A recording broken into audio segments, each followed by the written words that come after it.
Extended for at least 2 more weeks. Victoria records. In this bulletin, Greater Sydney's lockdown extended for at least 2 more weeks. Victoria records 7 new locally acquired COVID-19 cases. And in sport, the government stands by the decision not to grant citizenship to Wallabies veteran Quade Cooper. With the latest from the SBS Newsroom, I'm Peggy Giacomellos.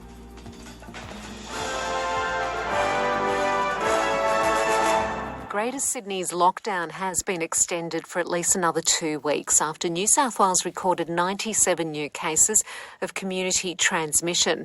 70 of the new cases were detected in Sydney's southwest and 24 were in the community while infectious. 71 people are now hospitalised with COVID-19 in New South Wales, 20 of whom are in intensive care. Premier Gladys Berejiklian says an extension to the lockdown was inevitable, given the extent of COVID-19 in the community. The current settings in terms of what people can't do won't change for at least 2 weeks. Of course, if health advice changes and we need to do anything further, we will. But my message is that home learning will continue in those areas where it's home learning for at least another 2 weeks, and the existing settings will be in place for at least another 2 weeks. And 7 new locally acquired COVID-19 infections have been reported in Victoria, 6 of which are linked to a crew of infected removalists from New South Wales. 4 of the cases live at the Ariel apartment complex in Maribyrnong, which has been in lockdown since Monday night, while 2 others are the elderly parents of one of the building's residents. The 7th case is a man in his 30s who attended Coles at Craigieburn Central at the same time as a member of a family who recently returned from Sydney infected with coronavirus. COVID-19 Commander Jerome Weimer is urging anyone who's visited an exposure site or has symptoms to get tested as soon as possible to ensure the outbreak can be brought under control. As we always see with these outbreaks and these chains of transmission, the next 2 days are particularly critical. So I think we're right on the heels of this particular outbreak. I have to say that with the Ariel apartment building, that was an abundance of caution approach. We've now seen 4 cases come through there already. It's already jumped to a further 2 families. We have significant exposure sites at the MCG and at High Point. In other news, the new boss of the energy market operator is calling for Australia to safely achieve 100% renewable power in just a few days. Australian energy market operator Chief Executive Daniel Westerman says the challenges are too big for any one person or organisation to solve. Mr Westerman has set the goal to harness knowledge across the industry to engineer grids that can safely handle instantaneous renewable energy without failing. He says solar and wind are driving a significant drop in energy prices, and soon millions of motorists will make the switch to rechargeable electric vehicles. In overseas news, Cuban activists say more than 100 people, including independent journalists and dissidents, have been arrested or are missing after unprecedented anti-government protests in the Caribbean nation. Relatives and friends of those detained during and after Sunday's historic demonstrations are desperately searching for news on their whereabouts. Global internet monitoring firm NetBlock says Cuba has also restricted access to social media and messaging platforms, including Facebook and WhatsApp. The protests, unlike any seen since the Cuban Revolution, come as the country endures its worst economic crisis in 30 years, with chronic shortages of electricity, food and medicine, and a recent worsening of the COVID-19 pandemic. To Sport and Home Affairs, Minister Karen Andrews says she supports the citizenship process that's seen former Wallaby star Quade Cooper's application rejected. Cooper says he's been repeatedly knocked back for Australian citizenship with no clear explanation. The 33-year-old still holds New Zealand citizenship but moved to Australia with his family aged 13 before playing in 70 tests for the national rugby team. Ms Andrews has told radio station 4BC she stands by the decision. There's absolutely no question that he's been an absolutely fantastic athlete. He's been an inspiration to so many Australians. Conferring citizenship on someone is not a decision that the government ever takes lightly. So we need to make sure that we are going through the right processes. And the first Indigenous person to win an Olympic gold medal for Australia has been immortalised in bronze. A statue of hockey-roo turned sprinter and former Senator Nova Peris was unveiled in Melbourne's Federation Square this afternoon. It's part of the Statues for Equality project, which aims to address the shortage of monuments honouring women and First Nations people. See what the weather's doing for you on Thursday. In Perth, showers easing 18 degrees. An increase in showers for Adelaide, 17 for you. Light rain at times for Melbourne, a top of 14. A shower or We all place our deepest trust in doctors. Sir, there's a lot of bleeding. But imagine if yours was a killer. He knew what he was supposed to do, then he did the exact opposite. Stan's chilling. To stop an outbreak in Melbourne, an entire apartment block now shut down. A $9 billion lockdown lifeline emergency support for New South Wales. And Queensland's prepared to slam its borders shut if more cases continue to leak from Sydney. This is 7 News with Edwina Bartholomew. Good morning. Sydney could be facing another month in lockdown as the COVID Delta variant continues to rapidly spread. 89 new cases were announced yesterday and a second death. 2/3 of the infections were from the southwest, prompting new rules for essential workers. Those who leave the Fairfield Council area must get tested every 3 days. Anyone who travels more than 50 k's from the Greater Sydney region must be tested every 7. There are other areas now where there are a smattering of cases, and we know how easy it is with the Delta variant, where 2 cases become 20, become 100 very quickly. 10 cases are now linked to the Bondi apartment cluster. Goulburn is also on high alert after a positive case travelled there.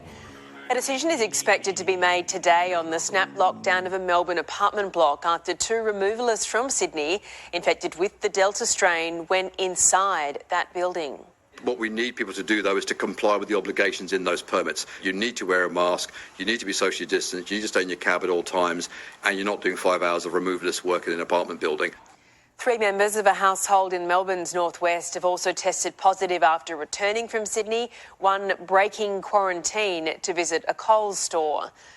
Hundreds of dollars will be made available for everyday workers struggling to make ends meet in Sydney's latest COVID lockdown, with a huge state and federal support package announced. Let's go to political reporter Rob Scott, who's live in Canberra for us. Rob, morning to you. Just how much is this package worth? Well, upwards of $9 billion, Eddie, with much-needed financial assistance going to both workers and businesses. From Sunday, the COVID-19 disaster payments to individuals will be boosted, with those who lose 20 hours or more of work a week receiving $600. Those who lose less than 20 hours will get $375. Businesses and not-for-profit organisations that can show a 30% drop in turnover will receive up to $10,000 a week. Sole traders can get $1,000 per week. The funds will only flow on condition companies do not axe jobs, providing emergency assistance to businesses employing around 3 million workers. Individuals can apply for the disaster payments through Services Australia, businesses through Service New South Wales. The Prime Minister says the payments will be offered during future extended lockdowns in any state or territory and will apply from the 4th week of a lockdown. Eddie? Okay, thank you very much, Rob. Queensland says it's prepared to shut the border to New South Wales if Sydney's COVID outbreak continues to spiral. The Sunshine State recorded 3 new cases yesterday. NRL players arriving in Queensland today after the league was forced to relocate. A Perth man will spend 2 months behind bars after breaking Western Australia's quarantine rules. The 53-year-old returned to WA from Brisbane during an outbreak last year. He did isolate at home but was reported and later charged for having tradies come to his house. Queensland doctors are throwing their support behind the right of refusal to voluntary assisted dying at faith-based hospitals and aged care homes. The state's politicians will debate in September whether to legalise the controversial practice. Some hospitals with religious affiliations choose not to offer services such as termination of pregnancy and IVF. The Queensland branch of the Australian Medical Association says that right should also extend to voluntary assisted dying.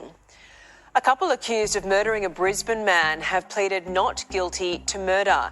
James Switzer Glovich was stabbed to death in the city's Bayside area in 2018. Police claim his former partner and her ex-boyfriend carried out that attack. A court heard domestic violence allegations were levelled against Glovich shortly before his death. The trial is scheduled to run for 3 weeks and hear from 30 witnesses. Sydney's public relations queen, Roxy Juchenko, has been accused of not letting staff work from home. Juchenko recorded inside her office saying she's been visited twice by police before receiving a safe work warning that her staff may be at risk because of inadequate controls. Also empty. Also empty. And now a notice from the New South Wales government. You would really want to run a business here in New South Wales at the moment. Juchenko says more than 20 staff are working remotely and those in the office are mailing out orders. New Zealand has begun repatriating its citizens stuck in Sydney during the COVID outbreak. With the travel bubble on pause, a limited number of Air New Zealand flights begin today, one headed to Auckland, another to Christchurch. In all, 9 flights carrying up to 60 passengers each will see many New Zealanders return home over the next 10 days. COVID's had a damaging effect on many people, and that includes Australia's highest paid executives. Many bosses have seen their pay and bonuses slashed by more than 20%, but for a lucky few, tough times have produced a bonanza.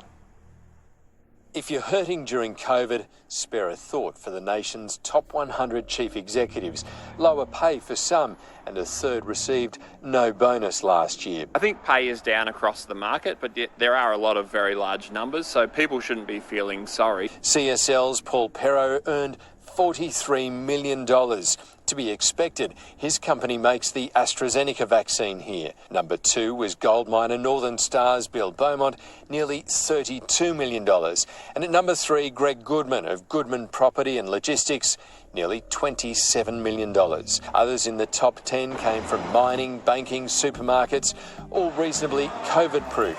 But the travel downturn saw Qantas boss Alan Joyce on $10 million, a self-imposed pay cut after huge losses. $16 billion. Through the pandemic, clearly boards have listened to their major investors and cut pay. The median pay of the top guns fell 3.6%, others by a whopping 22%. Bonuses for those who got them slashed in half to $1.4 million. All this was done to give investors and everyone else with superannuation confidence that, unlike after the global financial crisis, executive salaries will be a reflection of company performance. Evan Batten, 7 News. Tough for some. A piece of Melbourne history is up for grabs as the city's oldest home goes on the market, and it's also set to record an eye-watering increase in the price it last sold for. If only walls could talk. This is Melbourne's oldest home, which has been in the same family for 120 years. It was last sold for around £20, and now we're seeking interest in excess of $2,950,000. Once a Gold Rush corner store, now prime CBD real estate. Also on the market, 4 bedrooms, 1 bathroom and a collapsing roof in Thornbury. This weatherboard home has seen better days. Very unique. We don't come across properties like this all that often. It's been in the Pepe family for generations, but with no insurance to fix it up, Giuseppe and Rosa were left with few options. I can't do anything with it as it is at the moment. And to have it sitting there. Safe to say it needs a bit of work, but it's not being advertised as a total knockdown. It just seems to be quite a bit of soot, but otherwise walking through the property it is still fairly sturdy. The asking price, $1.15 to $1.25 million. You might assume it's a sprawling block of land, a developer's dream. No, it's just under 400 square metres. But that's a sign of just how strong Melbourne's property market is right now, with a shortage of homes, but no shortage of buyers. We're in the hottest market that we've seen in such a long time. Christy Cooper, 7 News. Lexus Electrified is constantly moving things forward, changing how we live and move. Your future starts now with Lexus Hybrid. Seamless performance. Fewer emissions. Hong Kong's Hang Seng also surged. The All Ords closed slightly higher and the ASX 200 down just 1 point. On the commodities market, gold is trading at $1,808 an ounce. Oil is $75 a barrel. The Aussie dollar is buying 74.48 US cents, 82 Japanese yen and $1.07 New Zealand. The Blue Wiggle has made a heartwarming pledge to the family of a Brisbane Army veteran diagnosed with cancer. Anthony Field is donating royalties from his new album Lullabies with Love to Brendan Nikolaev's family and wife Leah and their 2 children. The 29-year-old fought in Afghanistan and has a terminal diagnosis despite having beaten testicular cancer 3 times before. Last week, he was given just days to live. A massive online sale has begun, enticing millions who are locked out of browsing the shops. Click Frenzy's Due Love sale is underway, offering more than 1,000 deals on close to 100 different brands. It includes 40% off laptops, half-price headphones, plus heavily discounted clothes. The sale ends midnight on Thursday. After a year where TV became our major source of entertainment during the pandemic, the nominations for the Emmy Awards have been announced in Los Angeles. Let's go live to US correspondent David Woywood in Hollywood. David, which shows scored the most nominations? Morning, Eddie. Well, possibly no surprises here, but the success of the hugely popular series The Crown just continues. It has racked up another 24 Emmy nominations today, including Outstanding Drama Series. It's actually pulled off the rare double nomination too, with actors Olivia Colman and Emma Corrin up against each other for Best Actress for their portrayal of the Queen and Princess Diana. Disney Plus, a relative newcomer to streaming, enjoying success too with The Mandalorian, also racking up 24 nominations, while the Whodunit Mayor of Easttown was rewarded with 16, including Kate Winslet's nod for Outstanding Actress in a Limited Series. The Handmaid's Tale, Elizabeth Moss up for Lead Actress in a Drama. But look, unfortunately for Nicole Kidman, she was an omission from this year's nominations. That is despite incredibly positive reviews for her work alongside Hugh Grant in The Undoing. So unlucky for Nicole there. No doubt that will be a talking point today in a year of nominations that have been, again, dominated by these streaming platforms, Eddie. It was a great show. Thank you, David. Parts of the eastern US are bracing for more heavy rain after a series of storms triggered flash flooding. Pennsylvania was hit hardest by the deluge, with the Weather Bureau describing the storm as a 100-year flood event. The fast-rising water trapped people in their cars and their homes. The storms are a stark contrast to the wildfires that are raging along in the west.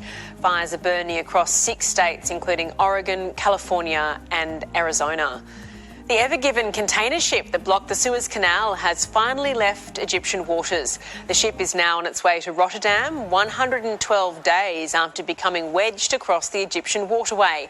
The ship was released last week after a settlement was reached between the Suez Canal Authority and the Ever Given's owners and also insurers. South African police have fired rubber bullets at protesters as violence and looting spreads throughout the country. The spiralling unrest has been triggered by the jailing of South Africa's former President Jacob Zuma.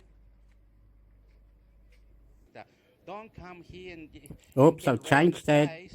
I love you. It's still a little up in the air. We'll deal with it a little bit more after the news. Oh, thanks for coming. I think it's a flat battery. Rightio. Open the bonnet and close it. All debate. Listen and reply, please. Listen and reply, please. Listen and reply, please. Opinions. Love you. Here we go. Oh, I love you. Opinions, because. Open again and close. Open it again. Okay, still got the ads on, so I can talk a little bit. Mental health, opinion. OYO by night with Michael. This is what's right about. I love you. Opinion. Question, please. Listen and reply. Opinion, because. Okay, whatever. How are ya? Close. Open. Hold on. What are you doing? On 3. In this bulletin, Maroons restore some pride, a major Sydney hospital on COVID alert, and police question an outlaw bikie. Good morning, I'm Lauren Howarth. Queensland has stunned New South Wales 20 points to 18 in Origin 3 to deny the Blues a series clean sweep. A second half double from Ben Hunt and some resolute defence the final 15 minutes kept New South Wales at bay on the Gold Coast. Maroons coach Paul Green says it was a vastly improved performance from his side. Yeah, it's very enjoyable to get the win, obviously. We've had a challenging preparation for this game, to say the least, but very good to get the win. Moderna's coronavirus vaccine is a step closer to being approved for use in Australia. The company has applied to the medicines regulator for provisional registration. It's expected the first Moderna doses will be available from September. Contact tracers are combing over the movements of a patient at a major hospital in Sydney's southwest who has tested positive to COVID-19. Operating theatres at Liverpool Hospital are being deep cleaned and several staff and patients are isolating. 2 service stations in southern New South Wales have been listed as COVID exposure sites. People who visited the venues are being told to get tested and self-isolate, while Queensland Health has announced new exposure sites in the state's southeast. Areas of concern include Riverlink Shopping Centre and Brisbane Airport International Terminal. The federal government is reaffirming its support for independent cinemas hit hard by the pandemic. 158 operators across the country have received nearly $9 million to help keep them afloat. Arts Minister Paul Fletcher says he has received some positive feedback. Already, independent cinemas are telling me that the way ahead is looking positive, as increasingly some new movies are now starting to be released by distributors, and they can see the way ahead to returning to being viable businesses. There's praise from both sides of politics as Parliamentary Speaker Tony Smith announces his retirement. The Liberal MP won't recontest the Victorian seat of Casey at the next election. Prime Minister Scott Morrison says he has earned respect far and wide. Labor's Tony Burke describes Mr Smith as consistent and fearless. A senior member of the Comanchero motorcycle gang is being questioned by police over a shooting in Perth's northern suburbs. Shots were fired between rival gangs. Assistant Commissioner Brad Royce says this sort of behaviour won't be tolerated. In our community, where our friends and family live and where our kids go to play, we've got firearms. 2 Sydney teenagers have been charged following an alleged carjacking and police pursuit. Officers say they assaulted a man and stole his car at Plumpton before sparking a pursuit on the mid-north coast. The accused are due to appear at a children's court later today. Also making news, the Transport Workers Union is threatening to disrupt food and fuel supplies by striking against proposed changes to pay. And the EU has released a raft of climate change legislation which pushes towards its goal of becoming carbon neutral by 2050. In finance, the Dow Jones is up 63 points, the Nasdaq is up 3 points, and $1 Australian is buying 74.8 US cents. Sport. Hear every show anytime. Click on audio at 2gb.com. Blues centre Tom Trbojevic has been awarded the Wally Lewis Medal for Player of the Series. Queensland has denied New South Wales the final victory with a 20-18 win. Trbojevic says it's quite a shame. To Queensland, I want to say thank you for the series. To our boys, disappointing one, but it's been an absolute pleasure doing this with you. To Freddie and the coaching staff, a big thank you to you guys. Couldn't have done it without you. Maroon Valentine Holmes is facing a few weeks on the sideline after picking up an injury in the final moments of the first half. Fremantle's clash against Geelong at Optus Stadium tonight will kick off round 18 of the AFL. Cat star Gary Rowan will join Jeremy Cameron on the sidelines with injury. Japan has defeated the Matildas 1-0 in a friendly match ahead of the Tokyo Games. In basketball, the Boomers have defeated Nigeria by 39 points in an Olympic warm-up game in Las Vegas. And netball's Constellation Cup between Australia and New Zealand will be played in Cairns for the first time in October. That's the latest in news and also the latest in sport. Hello, I'm Winston. Winston with a Y. Okay, I think it's time to cut it off now. Before I go, I'd like to say that coronavirus is affecting Sydney and the greater area of Illawarra, New South Wales. Oops, sorry. I hear that in the next 2 weeks, maybe more longer, let's just say 2 weeks is 14 days, isn't it?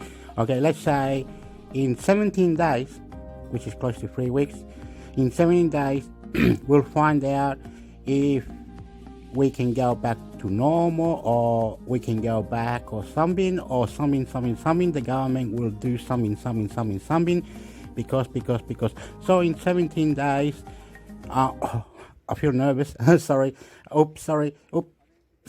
Excuse me. In 17 days, I like to say we'll hear something very, very incredible or something. I don't know how, but if this doesn't stop in 17 days, it might go for an extra 2 more weeks, and then 2 more weeks, and then 2 more weeks. So someone outside my house where I live said, "Don't worry, Hector." And I said, why? What is it? This coronavirus will have to go for another 2 or 3 more months, and you won't be able to go to where you meant to go, to your activities, your places, to the buildings, to anywhere for next 2 months. And I said, no.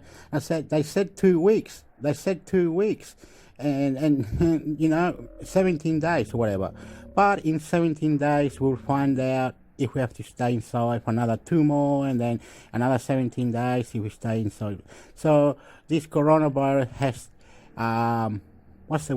very silly, destroyed all our activities, all our places to go, and it's naughty. If you got an opinion, please leave your opinions and listen and reply, because Australia, New South Wales is in danger, and someone is got affected in Goulburn, and that's silly. Canberra doesn't need that. Illawarra doesn't need coronavirus. We need to go back to do our activities, walk around, people coming here to pick me up on the car, and we'll be taken to picnics and places to go.